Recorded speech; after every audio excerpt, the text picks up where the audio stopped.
Hey everybody, Pastor Mike here to share with you about marriage. And today we're going to read some verses that are pretty popular for marriage and then talk about them and how it applies to your marriage. And these verses are found in Ecclesiastes chapter 4, verses 9 through 12.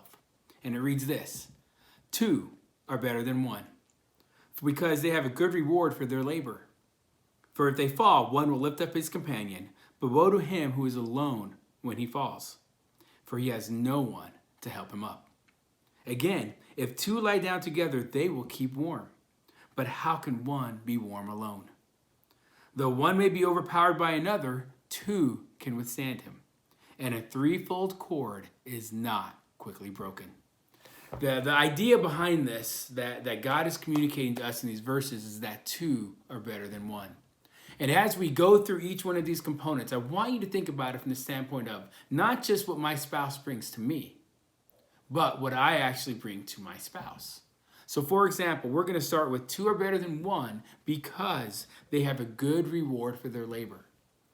So when your spouse is working really hard, are you there helping? Are you there contributing? Are you there doing everything in your power to help your spouse have success?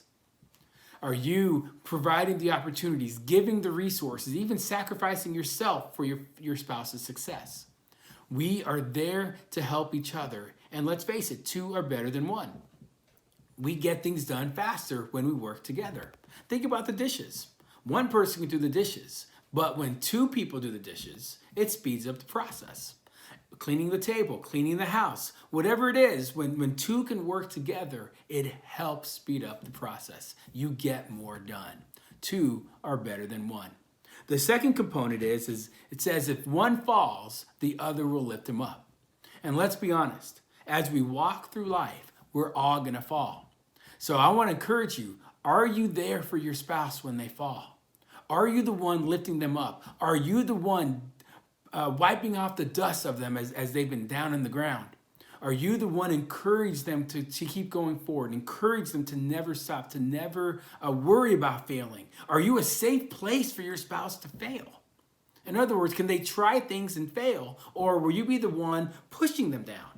And I hate to say it, I've seen a lot of marriages where the spouse is the one actually pushing down their spouse versus doing the exact opposite of what these verses say, which is lift them up.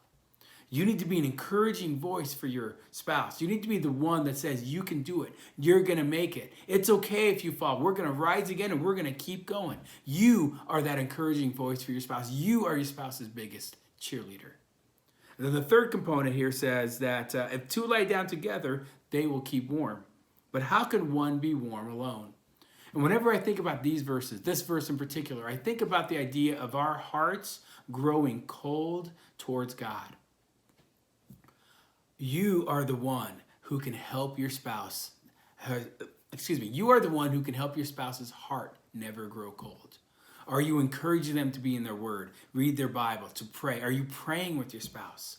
Are you listening to your spouse? Are you talking about God with your spouse? Are you pointing your spouse back to God if their heart starts growing cold?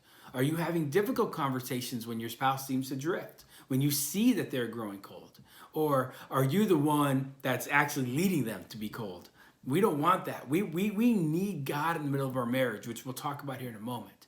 But this idea of growing cold, we don't ever want our hearts to grow cold. We don't even want to be lukewarm.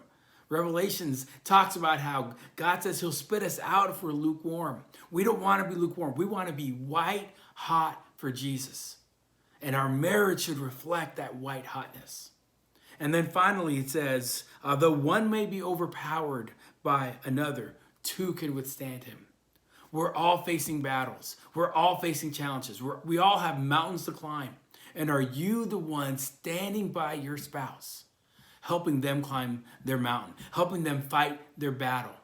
The two of you working together, side by side, fighting against the enemy, fighting against those obstacles that will keep you from moving forward. And I want to encourage you that as together you are stronger. Two are better than one. And let's not forget the last part of these verses.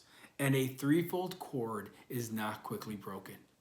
And of course, you're one strand, your spouse is one strand, and then God is that third strand.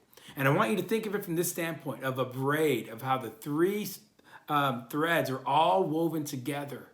That is how God wants to be in your marriage, intricately woven into every part of your marriage.